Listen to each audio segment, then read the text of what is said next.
ये कहानी एक अलग ही दुनिया की है, जहाँ 4 ऐसी नेशन यानी कौमें रहती है जिनके पास अपनी अपनी सुपर पावर्स है। इनमें से एक है एयर बेंडर्स, जिनके पास हवा को कंट्रोल करने की ताकत है। दूसरे फायर बेंडर्स, जो कहीं भी आग लगाकर उसे कंट्रोल कर सकते हैं। फिर वाटर बेंडर्स, जो कि पानी को कंट्रोल कर सकते हैं। और आखिर में अर्थ बेंडर्स, जिनके पास जमीन और उसकी मिट्टी को कंट्रोल करने की ताकत है। ये सभी लोग अपनी ताकतों का इस्तेमाल करते हुए लड़ना पड़े, इस दुनिया में जंग ना हो जाए, इनके लिए अवतार यानी एक ऐसे इंसान का होना जरूरी है जिसके पास हवा, पानी, आग और जमीन चारों एलिमेंट्स को एक साथ कंट्रोल करने की सुपर पावर हो। पता चला है कि फायर बेंडर्स ने अब इस दुनिया में हुकूमत करने की ठानी है और इसीलिए वो बाकी सभी बेंडर्स को मार रही है। इस जंग को रोकेगा अवतार एंग, जो कि इस वक्त एक एयर बेंडर है। उसे उसके मास्टर एयर बेंडिंग के लिए ट्रेन करते हैं, पर अभी तक एंग अपने अवतार होने की सच्चाई नहीं जानता। इसीलिए बाकी एयर बेंडर्स एंग के मास्टर पर गुस्सा हो रही हैं कि एंग को अपनी अवतार वाली ट्रेनिंग शुरू कर देनी चाहिए, क्योंकि अब फायर बेंडर्स उन लोगों के इलाके में घुसकर उन्हें मारना चाह रहे थे। मास्टर भी सही वक्त देखकर एंग को उसके अवतार होने की सच्चाई बताते हैं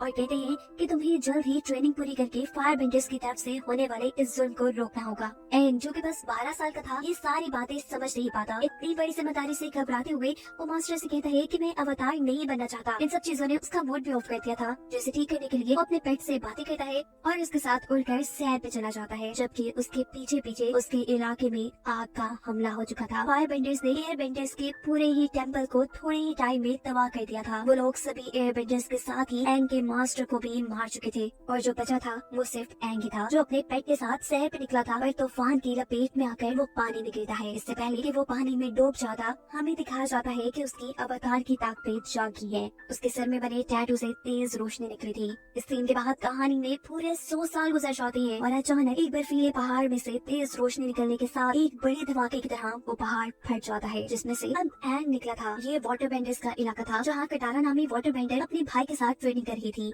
ये वाक़या देखकर वो दोनों घबरा जाते हैं और एंग को अपने टेम्पल में ले आते हैं। एंग का यहाँ से निकलना फायर बेंडर्स का प्रिंस ज़ुको भी देख चुका था, जो दुनिया में अवतार को ही ढूंढने के मिशन पे था। यहाँ वाटर बेंडर्स के टेम्पल में जब एंग को होश आता है तो वो अपने साथ होने वाला सब कुछ यहाँ लोगों को बताता है कि जब उसके इलाके में आग का हमला हुआ था तो तब वो सैर के लिए वहाँ से निकला हुआ था और एक तूफान में फंसने के बाद उसे इस टेम्पल में होश आया है। वाटर बेंडर्स की एक ओल्ड लेडी उससे कहती है कि ऐसा कैसे हो सकता है, जिस हमले की तुम बात कर रही हो वो आज से पूरे 100 साल पहले इस दुनिया में हुआ था, जिसमें सभी एयर बेंडर्स मारे गए थे। उनकी पूरी नस्ल खत्म कर दी गई थी, यहाँ तक कि काफी वाटर बेंडर्स भी उस जंग में मारे गए। बस ये कटारा ही उनके कबीले में आखिरी वाटर बेंडर बची है। एंग से थोड़ी और बात करने पर वो ओल्ड लेडी पता चला देती है कि एंग एक अवतार है और इस दुनिया में बचा आखिरी वाटर बेंडर भी। एंग ने यहाँ पर अपने पेट को भी बुला लिया था। कुछ दिन वो यही रुकता है और वाटर बेंडर कटारा का अच्छा दोस्त बन जाता है, जिसे अभी तक अपनी पावर्स पर कंट्रोल करना नहीं आया था। एंग उसे अपनी सोल और इमोशंस पर कंट्रोल करते हुए फोकस करने की स्किल बताता है, जिसकी मदद से अब वो अच्छी से वाटर बेंडिंग कर पा रही है। दूसरी तरफ फायर बेंडर्स का प्रिंस ज़ुको अपने अंकल के साथ मिलकर अवतार एंग को पकड़ने के लिए वाटर बेंडर्स के विलेज में आता है और गाँव वालों से जब शराफत के साथ एंग को उसके हवाले करने का कहता है तो उसे बचाने के लिए कटारा का भाई ज़ुको को लड़ने का चैलेंज दे देता है। ज़ुको एक ट्रेंड फायर बेंडर था, जबकि उसके सामने एक आम इंसान जिसे वो बड़ी आसानी से हरा चुका था। इससे पहले कि वो अपने सामने वाले लड़के को मार देता, लड़ाई खत्म करने के लिए एंग सामने आता है और उनके साथ चला जाता है। एंग को शिप के जेल में डाला गया था। एंग यहाँ अपनी एयर बेंडिंग की स्किल्स का इस्तेमाल करते हुए बड़े ही आराम से अपनी कैद की चाबियां चुरा यहाँ के सिपाहियों को चकमा दे कैद से निकलकर ज़ुको की इस शिप का विजिट करता है, जहाँ उसे अवतार पे लिखी ज़ुको की किताब मिलती है, जिसे चुरा जैसे ही वो शिप से उड़ता है तो ज़ुको की नजर में आ जाता है। ज़ुको आग से एंग पर हमला कर रहा था, जिससे बचते हुए इससे पहले कि वो पानी में गिरता, कटारा और उसका भाई एंग को उसी के पेट पर बचाने वहाँ पहुँच चुके थे। ये लोग एयर बेंडर्स के टेम्पल में जाते हैं, जहाँ सब बर्बाद था। वहीं जब एंग को अपने मास्टर की हड्डियां नजर आती है तो दुख और गुस्से से उसका बुरा हाल हो जाता है। ऐसे में उसकी सारी अवतार की पावर्स एक बार दोबारा से जाग उठती हैं, जिनको अपने दिल पर कंट्रोल करते हुए उसने बहुत मुश्किल से काबू में किया था। वो बहुत ज्यादा रो रहा था। इस वक्त टारा उसे हौसला देती है। एंग कहता है कि मेरी वजह से 100 साल पहले मेरी दुनिया खत्म हो गई, पर अब मैं पहले वाली गलती नहीं दोहराऊंगा। मैं अब अवतार की ट्रेनिंग खुद से पूरी करूंगा। प्रिंस ज़ुको की अवतार पर लिखी हुई बुक जो उसने शिप से चुराई थी, उसके जरिए उसे पता चलता है कि अवतार की ट्रेनिंग स्टार्ट करने के लिए उसे पहले पिछले सभी अवतार की पावर्स को जगाना होगा। इसीलिए पहले वो कियोशी अवतार के टेम्पल में जाते हैं जो उनके पास ही एक आइलैंड पे था। लेकिन वहाँ जाने पर आइलैंड के लोग उन पर हमला करके उन्हें पकड़ने वाले होते हैं कि कियोशी की मूर्ति से एंग के ऊपर एकदम से रोशनी गिरती है, जो देख आइलैंड के लोग हैरान होते हैं और उन्हें अपने सरदारों के पास ले आते हैं। ये एंग और एंग के साथियों को बताते हैं कि असल में उनके पास किसी तरह की भी बेंडिंग पावर्स नहीं है, जिनकी वजह से वो अपने आप को बचा नहीं सकते। इसीलिए वो किसी अनजान इंसान को अपने आइलैंड में नहीं आने देते। एंग कहता है पर मुझे बस कियोशी अवतार के बारे में जानना है, उनकी पावर्स को जगाना है, क्योंकि मैं खुद एक अवतार हूँ। ये सुन वो लोग उसकी मदद को मान जाते हैं और रात में यही उनका पीछा करते हुए ज़ुको भी पहुँच जाता है और आइलैंड के लोगों से कहता है कि हम यहाँ पर एक मुजरिम को पकड़ने के लिए आए हैं। अगले दिन एंग दोबारा कियोशी की मूर्ति के पास जाता है और इस मर्तबा जब मूर्ति से रोशनी उसके ऊपर गिरती है तो वो अचानक ही सोल्स यानी रूहों की दुनिया में पहुंचकर अवतार कियोशी से मिलता है, जो उसे बताती है कि तुम्हारी पहले अवतार की ट्रेनिंग ना करने की वजह से दुनिया इस हाल तक पहुंची है और अब भी अगर तुमने ट्रेनिंग ना की तो वाटर बेंडर्स का इलाका भी तबाह हो जाएगा, जिसके विजन्स भी कियोशी ने एंग को दिखाए थे। वो कहती है कि ट्रेनिंग तुमने खुद से अकेले रहकर करनी है, सबका साथ छोड़कर, क्योंकि हमारे करीबी लोग ही हमारी कमजोरी होती है और अवतार कमजोर नहीं हो सकता। जिसके फौरन बाद कियोशी अपनी अवतार वाली पावर्स का इस्तेमाल करते हुए एंग की बॉडी पर कब्जा करके अपनी इंसानों वाली दुनिया में लोगों की मदद के लिए आती है, जहाँ उसे पता चल गया था कि उसके लोग मुश्किल में हैं। उनके ऊपर फायर बेंडर्स ने हमला कर दिया था। इस जगह पहले कटारा ज़ुको से लड़ रही थी, वो उसे अच्छी टक्कर देना चाहती थी, पर अभी खुद पूरी तरह ट्रेन न होने की वजह से वो ऐसा नहीं कर पाती। पर कियोशी ने तो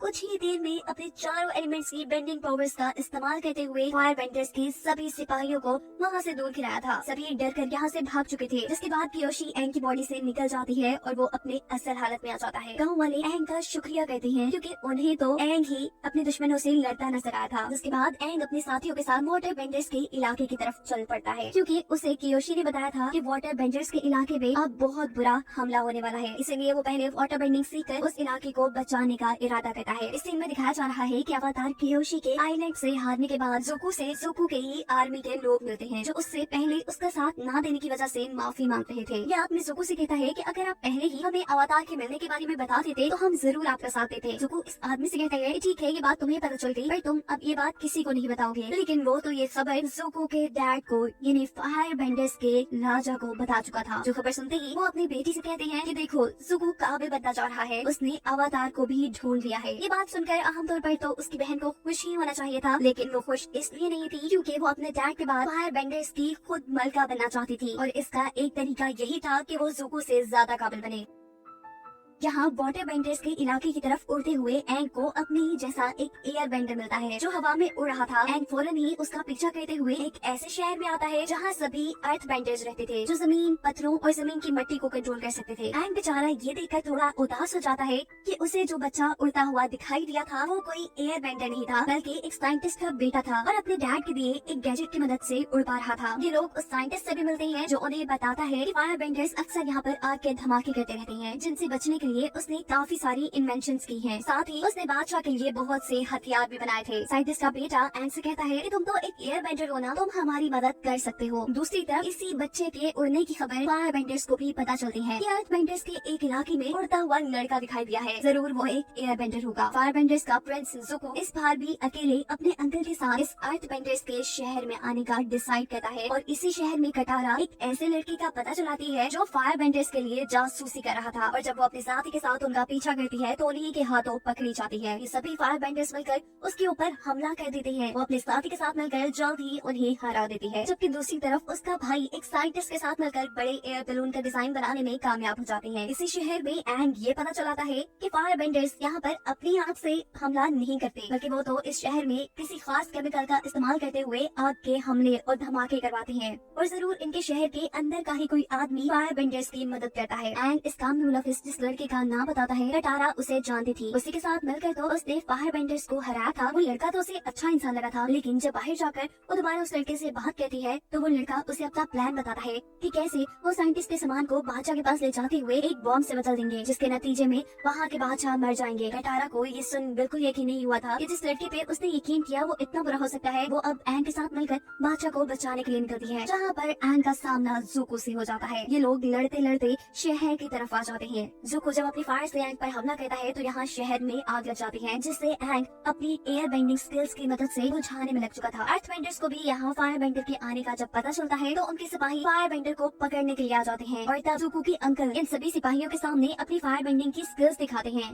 ताकि इन सबका ध्यान प्रिंस ज़ुको की तरफ जाए ही ना, जिसके नतीजे में अंकल और एंग दोनों ही पकड़े जाते हैं। इसी दौरान फायर बेंडर्स का जब एक साथी बादशाह को मरवाने के लिए बम वाले एक बॉक्स के ऊपर आग से जले एक तीर से हमला करने वाला होता है तो कटारा अपनी वाटर बेंडिंग स्किल्स का इस्तेमाल करते हुए उस तीर को बुझाकर बादशाह की जान बचा लेती है। यहाँ कटारा का भाई साइंटिस्ट से पूछता है कि तुम बादशाह के खिलाफ ये काम क्यों कर रही हो, जिस पर वो जवाब देता है कि ये करना मेरी मजबूरी है, फायर बेंडर्स ने मेरे बेटे को मारने की धमकी दी हुई है। कटारा एक से कहती है कि सारी बातें छोड़ो, हमें एंग को बचाने के लिए महल में जाना होगा और साइंटिस्ट महल के खुफिया रास्ते के बारे में इन दोनों को बताता है जो जेल तक जाता था। सीन कट होकर हमें एक पास्ट का सीन दिखाया जाता है। 100 साल पहले जब एंग छोटा था उसका एक दोस्त हुआ करता था, बहुत ही अच्छा, और वो एक अर्थ बेंडर था। मजेदार की बात ये थी कि इस वक्त अर्थ बेंडर्स का जो बादशाह था वो एंग का 100 साल पुराना बचपन का दोस्त ही था जो अब बूढ़ा हो चुका था, लेकिन वो एंग को देखते ही उसे एक ही नजर में पहचान जाता है। यहाँ कटारा और उसका भाई चाय को बचाने के लिए एक खुफिया रास्ते से महल की जेल की तरफ जा रहे थे। उनके रास्ते में एक खुफिया टनल आ जाती है, जिसके बाहर उन्हें एक आदमी भी मिला था जिसने उन्हें बताया था कि तुम इस रास्ते को अपने प्यार से ही पार कर सकते हो। लेकिन ये दोनों बहन भाई जो एक दूसरे पर एतबार नहीं करते थे इस टनल में खो जाते हैं। बहुत ही मुश्किल से जब ये लोग आगे बढ़ रहे होते हैं तो इनका सामना एक मॉन्स्टर से हो जाता है। डरकर ये दोनों ही हाथ पकड़ लेते हैं। ऐसा करने पे वो मॉन्स्टर एकदम से खामोश हो चुका था। कटारा समझ जाती है कि ये उनके प्यार की वजह से हुआ है। वो इसी मॉन्स्टर से बाहर निकलने का रास्ता जब पूछती है तो मॉन्स्टर यहाँ की दीवार तोड़कर एक रास्ता बना देता है और अब हमें दिखाया जाता है एंग को जो कि अर्थ बेंडर्स के बादशाह का सामना कर रहा था। ये बादशाह बहुत ही ज्यादा गुस्से में था क्योंकि 100 साल पहले एंग की वजह से उनकी दुनिया तबाह हुई थी। इसका बदला लेने के लिए वो अपनी सारी अर्थ बेंडिंग पावर्स का इस्तेमाल करते हुए एंग के ऊपर हमला करता है। वो बहुत ही मुश्किल से अपने आप को बचा पाता है, जिस पर वो बादशाह गुस्से में उसे बताता है कि तुम अभी भी एक बच्चे की तरह सोचते हो, अवतार की तरह नहीं, और बच्चों के साथ मिलकर ही अजीब काम कर रहे हो। पर एंग जवाब में कहता है मैं कुछ भी गलत इस बार नहीं सोच रहा, मैं हर हाल में इस मर्तबा दुनिया को हर बर्बादी से बचाऊंगा और इसमें मुझे तुम्हारी जरूरत भी पड़ेगी। ये सुन वो बादशाह खुश होकर उसे छोड़ देता है। दिखाया जाता है कि जंगल से गुजरते हुए ज़ुको के अंकल को जिस नई जेल में ले जाया जा रहा था, रास्ते में ही ज़ुको अर्थ बेंडर्स के सिपाहियों पर हमला करके अपने अंकल को छुड़वा लेता है और हमें पास्ट का एक सीन दिखाया जाता है जिसमें हमें ज़ुको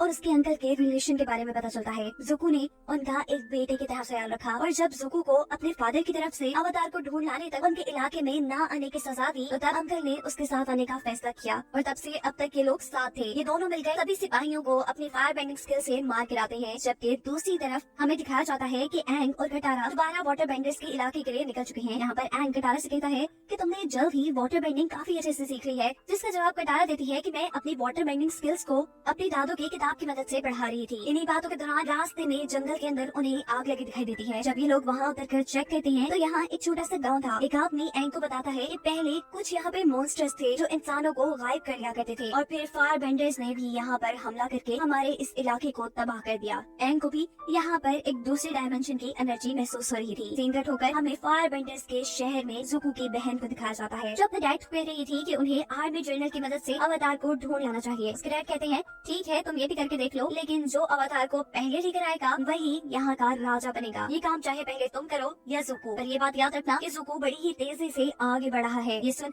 वो लड़की काफी गुस्से में आ जाती है, जबकि इस सीन में हमें दिखाया जाता है कि तबाह हुए गाँव के अंदर जहाँ एंग को दूसरे डायमेंशन की एनर्जी महसूस हो रही थी, वो अपनी अवतार वाली स्किल्स का इस्तेमाल करते हुए अपनी और अपने दोस्तों की सोल को उस दूसरी डायमेंशन के अंदर ले जाता है, जहाँ उनके सामने एक अजीब सा मॉन्स्टर आता है जो गुस्से में इन तीनों को एक ही हाथ से मारकर दूर गिरा चुका था और रात बहुत जोर से चिल्ला रहा था। इसी दुनिया में कटारा के भाई को एक फॉक्स मिलती है जो उसे कहती है कि जिस मॉन्स्टर को तुमने देखा है वो काफी दर्द में है, तुम उसे दर्द से निकाल दो, तुम्हारी सारी मुश्किलें हल हो जाएंगी। यहाँ दिखाया जा रहा है कि कटारा को कटारा की मॉम इसी दुनिया में नजर आ रही है। वो अपनी मॉम के पास जाना चाहती है, लेकिन अचानक ही फायर बेंडर्स का उनके ऊपर हमला हो जाता है, जिनसे बचाने के लिए कटारा की मॉम कटारा को एक जगह पर छुपा देती है और फिर फायर बेंडर्स उसकी आंखों के सामने उसकी मॉम को जलाकर मार देते हैं। ये उसकी बचपन की यादें थी जिनमें वो पूरी तरह खो चुकी थी कि अचानक एक नया मॉन्स्टर उसके सामने आकर उसे कैद कर लेता है। इस दुनिया में कटारा के भाई को भी कुछ ख्याल आते हैं, जहाँ उसके फादर और उसके अंकल आपस में बातें कर रहे हैं कि ये लड़का किसी काम का नहीं है, वो कोई मास्टर नहीं बन सकता। ये बातें उसे दुख देती है, वो भी इन ख्यालों में खो जाता है और अचानक वो मॉन्स्टर जिसने कटारा को कैद किया था वो उसके भाई को भी कैद कर लेता है। अब तो एंग को भी इस दुनिया में अपना एयर बेंडर्स का टेम्पल नजर आ रहा था, लेकिन वो एक ही सेकंड में समझ जाता है कि ऐसा नहीं हो सकता, ये कोई इल्यूजन है। वो अपना पूरा फोकस लगाता है और देखता है कि यहाँ पे असल में है क्या, और उसे यहाँ एक मॉन्स्टर दिखाई देता है जो उससे कहता है कि तुम कई साल बाद ऐसे इंसान मेरे सामने आए हो जो मेरे भरम से बच गए, वरना जो मेरे भरम में आता है उसे मैं कैद कर लेता हूँ। मैं जान चुका हूँ कि तुम एक अवतार हो, मैं पहले भी बहुत से अवतार से लड़ चुका हूँ। वो उससे पूछता है कि क्या तुम मेरी कोई चीज लेकर आए हो? एंग कहता है नहीं, मैं तो अपने दोस्तों को बचाने के लिए यहाँ आया हूँ। ये कहते ही उसके और मॉन्स्टर के दरमियान में लड़ाई शुरू हो जाती है, पर एंग जो यहाँ पे एक सोल था अपनी ताकतों का इस्तेमाल नहीं कर पा रहा था, इसीलिए वो इस मॉन्स्टर से हार जाता है और वहाँ से भागकर एक घर के अंदर आता है जहाँ पर उसे अपने मास्टर मिलते हैं। वो उनके गले लगकर उनसे कहता है कि आप कहाँ चले गए थे, मुझे आपकी जरूरत है। अब एंग उनसे पूछता है कि मैं इस मॉन्स्टर से अपने दोस्तों को कैसे बचाऊं। मास्टर बताते हैं कि ये मॉन्स्टर लोगों को उनकी पुरानी यादों के जरिए कैद करता है, पर अवतार इसके जाल में नहीं फंसते। पिछली मर्तबा फायर नेशन के एक अवतार ने इनको अच्छी टक्कर दी थी और वो उनकी कोई खास चीज चुरा ले गया था। अगर तुम अपने दोस्तों को बचाना चाहते हो तो तुम जाकर इस मॉन्स्टर की वो चीज ले आओ। पर फायर बेंडर्स तो उनके दुश्मन थे, उनके इलाके में जाना एंग के लिए काफी खतरनाक साबित हो सकता था, पर एंग के पास कोई और रास्ता भी नहीं था, इसीलिए वो जल्दी से इस सोल की दुनिया से असल दुनिया में वापस आता है और फायर बेंडर्स के इलाके की तरफ बढ़ जाता है। यहाँ पर एक आदमी, एक फायर बेंडर जिसे लगता था कि चारों किस्म के बेंडर्स के दरमियान में अमन होना चाहिए, वो एंग की मदद के लिए मान जाता है और एंग को अपने अवतार वाले टेम्पल में लेकर आता है, जहाँ अवतार की जमा की हुई काफी सारी चीजें थी। पर एंग को अब ये समझ नहीं आ रहा था कि इसमें से मॉन्स्टर की अहम चीज क्या होगी। इससे पहले कि वो यहाँ से कुछ उठाता, यहाँ पर दूसरे फायर बेंडर्स एंग को पकड़ने के लिए आ जाते हैं। अच्छा फायर बेंडर एंग से कहता है कि तुम अपना काम करो, इनको मैं खुद संभाल लूंगा। वो उन फायर बेंडर्स को संभालने की कोशिश में लग जाता है, जबकि एंग अपनी अवतार वाली पावर्स का इस्तेमाल करते हुए फायर बेंडर्स के अवतार से मिलता है, जो उसे बताते हैं कि मेरे पास उस मॉन्स्टर की माँ की मूर्ति है। वो अब असल दुनिया में वापस आकर जल्दी से वो मूर्ति उठाकर मॉन्स्टर के पास जाने ही वाला था कि यहाँ एक और मॉन्स्टर एंग के ऊपर हमला कर देता है। ये मॉन्स्टर एक बाउंटी हंटर का था जिसे ज़ुको और उसके अंकल ने अवतार को पकड़ने के लिए हायर किया था। ऐसे एंग उन दोनों के कब्जे में आ जाता है। एंग दोनों को समझाता है प्लीज मुझे थोड़ा वक्त दे दो, मुझे अपने दोस्तों को बचाने दो, फिर मैं दोबारा खुद तुम्हारे पास आ जाऊंगा। जिस पर ज़ुको उसे जवाब देता है कि दूसरों को बचाने की सोच हमें कमजोर बना देती है, और यही से हमें एक पास्ट का सीन दिखाया जाता है जहाँ पर ज़ुको के डैड जंग में लड़ने की एक स्ट्रेटेजी बना रहे थे, जिनके मुताबिक वो काफी सारे अपने ही सोल्जर्स को मरवा कर दुश्मन को डिस्ट्रैक्ट करके खत्म कर देंगे। और इस ख्याल पे ज़ुको का कहना था कि हमें अपने लोगों को नहीं मरवाना चाहिए। अपनी स्ट्रेटेजी पे सवाल उठाने की वजह से ज़ुको के डैड उसे कहते हैं कि तुम्हें इसकी सजा जरूर मिलेगी। सीन कट होकर हमें प्रेजेंट में दिखाया जाता है कि ज़ुको के डैड ने ज़ुको के ही सामने अपनी आर्मी भेजी थी, जो उसे कह रही थी कि तुम आराम से अवतार को हमारे हवाले कर दो, नहीं तो हमारे पास तुम्हें ये मारने तक के ऑर्डर्स हैं। ना चाहते हुए भी ज़ुको को अवतार को अपने डैड के सिपाहियों के हवाले करना पड़ा था। ये लोग एंग को ले जाकर एक टेम्पल में बांध देते हैं और रात होने पर उसे कोई बचाने के लिए आ जाता है। यहाँ हमें एक फाइट दिखाई जाती है जिसमें एंग और उसे बचाने वाला सिपाही बाकी सभी सिपाहियों से लड़ते हैं और यहाँ से गायब हो जाते हैं। एंग देखता है कि उसे बचाने वाला और कोई नहीं बल्कि ज़ुको ही था। वो ये देखकर हैरान भी होता है और ज़ुको से कहता है कि तुम काफी अच्छे हो, तुमने मेरी मदद की, हालांकि तुम मेरे दुश्मन थे, और तुम्हारी अवतार पर लिखी हुई किताब वो भी बहुत शानदार है, तुम बहुत सही हो। ज़ुको कहता है पागल मत बनो, मैं अभी भी तुम्हारा दुश्मन हूँ और किसी भी हाल में तुम्हें खुद पकड़कर अपने इलाके में जाना चाहता हूँ। ये बात कहते ही वो एंग के ऊपर हमला कर देता है और दोनों एक दूसरे से लड़ने लग जाते हैं। एंग उसके हमले का मुकाबला करते हुए उसी को गिरा देता है और उसे कहता है कि मुझे लगता है कि तुम्हारे चेहरे के साथ साथ तुम्हारे दिल पे भी एक गहरी चोट है। और इस कहानी को जानने के लिए हमें पास्ट में दिखाया जाता है कि ज़ुको के डैड ज़ुको से लड़ रहे हैं। ज़ुको उन्हें अच्छी टक्कर देता है लेकिन चाहकर भी उन्हें मार नहीं पाता, जिस पर उसके डैड उसे कहते हैं कि दूसरों को बचाने की चाह हमें कमजोर बना देती है। ज़ुको ने अपने डैड को ना मारकर अपने आप को कमजोर साबित कर दिया था, और इससे पहले भी उसने अपने डैड की बनाई एक स्ट्रेटेजी पे सवाल उठाया था। इन दोनों चीजों की सजा उसके डैड उसकी एक आंख जला कर देते हैं। सीन कट होकर दोबारा प्रेजेंट भी शिफ्ट होता है, जहाँ एंग ज़ुको को एक बोट में बिठाकर उसे वहाँ से ये कहते हुए भेज देता है कि मैं अपने दोस्तों को बचाने के बाद तुमसे जरूर मिलूंगा। ज़ुको उसके ऊपर आग से हमला कहता है, जिसका एंग के ऊपर कोई असर नहीं होता। सीन कट होकर पास्ट में हमें दिखाया जाता है कि जब ज़ुको की आंख जली हुई थी तब उसके डैड उसके पास आकर कहते हैं कि तुम्हें जंग में एक सिपाहियों के बैच को बचाने की बहुत पड़ी थी, इसीलिए अब तुम्हारी सजा है कि तुम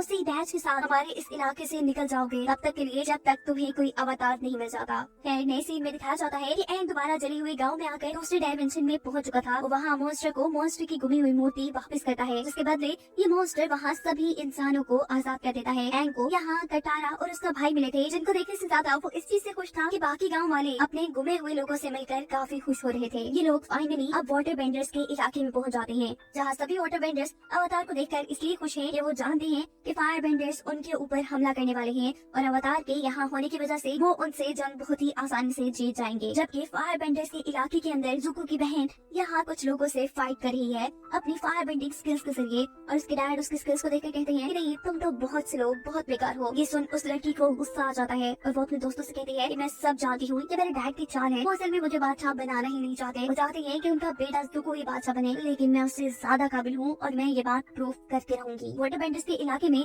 जब बड़े वाटर बेंडर्स एंग से बात करते हुए जैन की स्ट्रेटेजी बनाने का सोचते हैं तो एंग उन्हें कहता है कि मैं अभी इन चीजों के लिए काफी छोटा हूँ और अभी तक अपने दोस्तों की मदद लेता हूँ। तो ये सुन वो गुस्सा हो जाते हैं और उसे कहते हैं कि तुम कैसे अवतार हो, एक बेकार अवतार जो अपने कामों में अपने दोस्तों की मदद लेता है। हालांकि अवतार में इतनी ताकत होनी चाहिए कि वो किसी भी मुसीबत का अकेले में मुकाबला कर सके। एंग बेचारा ये सब सुन उदास हो चुका था। यहाँ किटारा जो कि एक अच्छी फायर बेंडर थी, वो जब यहाँ के लोगों से मिलती है तो उसे पता चलता है कि यहाँ की औरतें तो जंग में हिस्सा ही नहीं लेती, बल्कि वो अपनी वाटर बेंडिंग स्किल लोगों की सेहत को ठीक करने के लिए इस्तेमाल करती है। और ये बात किटारा को काफी गलत लगती है। यहीं पर एंग अब एक नए अवतार से मिलता है उनकी पावर्स को एक्टिवेट करने के लिए, और ये अवतार एंग से कहते हैं कि तुम मेरी वाली ही गलती कर रहे हो। मैंने भी अपने लोगों को छोड़कर सोल्स की दुनिया में लोगों की मदद करना शुरू की थी और इसी वजह से लोग अभी तक मेरी इज्जत नहीं करते, और यही सब तुम्हारे साथ भी हो रहा है। तुम्हें अपने दोस्तों को छोड़कर अपनी ट्रेनिंग पर ध्यान देना चाहिए। इन्हीं वाटर बेंडर्स के इलाके के अंदर किटारा के भाई को एक लड़की मिलती है सफेद बालों वाली, जिससे मिलकर उसे लगता है कि वो पहले उससे मिला हुआ है। अचानक उसे याद आता है कि ये लड़की उसे सोल की दुनिया में मिली थी, उस फॉक्स की शक्ल में जिसने उसे मॉन्स्टर की मदद करने को कहा था। पर ये कितना अजीब था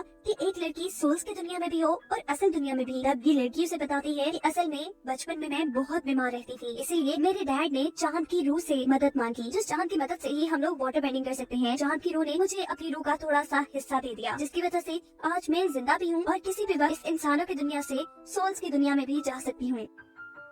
यही फायर बेंडर्स के इलाके के अंदर जुको की बहन अपने डैड को अपनी ऐसी फायर बेंडिंग स्किल्स दिखाती है जिसमें उसने अपने हाथों से बिजली भी निकाली थी। ये देख उसके डैड खुश हो जाते हैं। जबकि इस सीन में हमें दिखाया जाता है कि फायर बेंडर्स अब वाटर बेंडर्स के इलाके पर हमला करने के लिए आगे बढ़े थे। उनके पास एक एयर बलून भी था जिसके अंदर फायर बेंडर्स के जर्नल थे। वाटर बेंडर्स भी दिमागी तौर पर इस जंग के लिए तैयार थे, पर उनके पास इतनी बड़ी फौज नहीं थी कि वो फायर बेंडर्स का सामना कर सके। तब किटारा उन्हें मशवरा देती है कि औरतें भी इस जंग में हिस्सा लें। अपनी बात को प्रूव करने के लिए वो यहाँ के सरदार से अपनी अच्छी वाटर बेंडिंग स्किल्स के जरिए लड़ती है और ये प्रूव कर देती है कि औरतें भी जंग में हिस्सा ले सकती हैं। यहाँ पर हमला हो जाता है। एंग, किटारा और सभी लोग इस हमले को रोकने में लग जाते हैं, लेकिन जुको के अंकल अपने जर्नल को कहते हैं कि आज पूरा चांद है, वाटर बेंडर्स को अपनी ताकत चांद से मिलती है, इसीलिए आज वो लोग तुमसे हार नहीं सकते। और तब जर्नल जुको के अंकल को बताता है कि मेरा प्लान तो उन्हें हराना है ही नहीं, बल्कि मेरा प्लान तो कुछ और ही है। मुझे पता है कि ऐसा चांद साल में एक मरतबा आता है और जिस दिन चांद पूरा गोल और इस तरह चमकदार होता है, उस दिन चांद की सोल और समंदर की सोल यही पीछे झरने के अंदर मिलती है। वो कहते हैं कि मैं उन दोनों सोल्स को ही मार दूंगा। जुको के अंकल जर्नल से कहते हैं कि ये बहुत ही गलत आइडिया है, ऐसा करने से सोल्स की दुनिया में और इस दुनिया में बहुत बड़ा नुकसान हो सकता है, तबाही मच सकती है।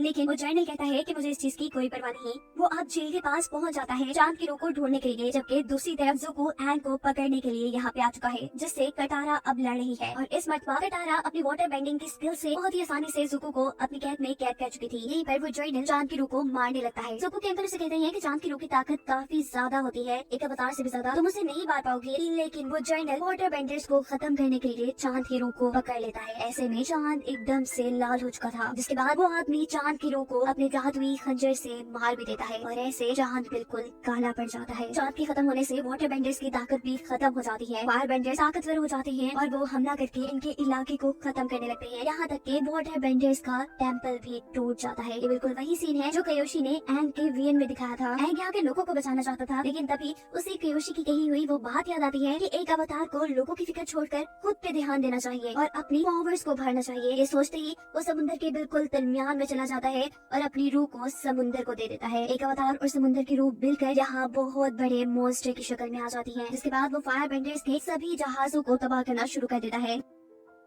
जुको ये देखकर उससे लड़ने के लिए आगे बढ़ता है और जुको को जिंदा देखकर फायर बेंडर्स का जर्नल गुस्से में आ जाता है, क्योंकि उसने तो जुको को अपनी तरफ से मरवा दिया था। ये दोनों अवतार से लड़ना छोड़कर आपस में ही लड़ना शुरू हो जाती हैं। जुको इसको बहुत मारता है और जब वो उसे हरा देता है तो तब ये आदमी जुको को कहता है कि तुम्हें क्या लगता है कि तुम इस अवतार को पकड़ के भी ले जाओगे तो क्या तुम्हारे डैड तुम्हें बादशाह बना देंगे? अरे नहीं, वो तो तुम्हें बेवकूफ बना रही हैं। वो तुम्हें आगे रखकर असल में तुम्हारी बहन को जोश दिलाती हैं, जिसकी वजह से वो तुमसे ज्यादा ताकतवर बन रही है और वो उसी को असल बादशाह बनाना चाहती है। और मैं भी तुम्हारी जान का दुश्मन क्यों हूँ? इसीलिए कि ये भी तुम्हारे डैड का ही हुक्म है। यही सीन कट होकर हमें उस लड़की को दिखाया जाता है जो चांद के सोल के टुकड़े की वजह से जिंदा थी, जिसे हमने फॉक्स की शक्ल में सोल्स की दुनिया में भी देखा था। वो अभी भी कटारा के भाई से बात कर रही थी। वो कटारा के भाई को कहती है कि एक मरतबा चांद ने मुझे अपनी सोल का टुकड़ा देकर मुझे जिंदा किया था और आज चांद को मेरी जरूरत है। ये कहते ही वो पानी के अंदर डूब जाती है, अपनी सोल को समुद्र और चांद के हवाले कर देती है और ऐसे चांद एक मरतबा फिर से जिंदा होकर आसमान में चमकने लगता है। सब कुछ ठीक होने के बावजूद भी एंग अभी भी एक मॉन्स्टर की शक्ल में था। वो वाटर बेंडर के इस इलाके की काफी तबाह होने की वजह से अभी भी गुस्से में था। जब कटारा उसे कहती है एंग तुम बहुत अच्छी हो, तुम हमारे साथी हो, हम तुम्हारी फैमिली हैं, हम तुम्हें कमजोर नहीं कर रहे बल्कि हम लोग तो तुम्हारी ताकत हैं, तुम अपने आप को ऐसे जाया मत करो, यहाँ के लोगों को तुम्हारी जरूरत है। ये सारी बातें सुनकर एंग का गुस्सा ठंडा होता है और वो पानी से बाहर निकल कर आता है एक बहुत ही ताकतवर अवतार की शक्ल में। पर बाहर आने पे भी वो दुखी था। उसे लग रहा था कि यहाँ पे जितनी भी तबाही हुई है उसकी वजह से हुई है, लेकिन उसके साथी उसे कहते हैं कि ये तबाही उसने नहीं की बल्कि फायर बेंडर्स ने की है। उसने तो यहाँ के कई लोगों की जान बचाई है और दुनिया को बहुत बड़े खतरे से भी बचाया है। एंग कहता है कि अब बस मैं पुरानी चीजों को भुलाकर अपने आगे के सफर पर ध्यान दूंगा, जिसमें कटारा उसे वाटर और एयर बेंडिंग सिखाने में मदद करने वाली थी। सीन कट होकर हम जुको और उसके अंकल को देखते हैं, जिनको अभी भी मालूम नहीं था कि उन्हें क्या करना है, क्योंकि उन्हें तो अपने ही बाप और भाई से धोखा मिल चुका था। दूसरी तरफ जुको के डैड, जिनको ये खबर मिलती है कि वाटर बेंडर्स के काफी सारे इलाके को तबाह करने के बावजूद भी फायर बेंडर्स उनसे हार चुकी हैं, तो वो हैरानकुन तौर पे इस खबर को सुनकर नाराज नहीं होते और अपने लोगों को बताते हैं कि ये तो उनकी सिर्फ एक चाल थी। वो कभी भी वाटर बेंडर्स के इलाके को तबाह करना ही नहीं चाहते थे। वो तो सिर्फ चाहते थे कि अवतार का ध्यान वाटर बेंडर्स के उस इलाके को बचाने में लग जाए, जबकि पीछे से उन लोगों ने तो अर्थ बेंडर्स के इलाके पे कब्जा कर लिया था, वो भी अपनी बेटी के जरिए। यहाँ उनके लोग उससे पूछते हैं कि जुको का क्या होगा, जिस पर जुको के डैड कहते हैं कुछ नहीं, कभी कभार हमें बड़ी बड़ी चीजों के लिए ऐसे कमजोर लोगों की कुर्बानी देनी पड़ती है। अर्थ बेंडर्स के इलाके पर कब्जा करके जुको की बहन बहुत ज्यादा खुश थी और कहानी के आखिर में हमें जुको के डैड अपने साथियों को ये बताते हुए दिखाए जाते हैं कि अब अर्थ के ऊपर से एक फायर बॉल गुजरने वाला है, जिसकी वजह से उनकी ताकतें और भी बढ़ जाएंगी। और ये बताते हुए ये कहानी यहाँ खत्म हो जाती है।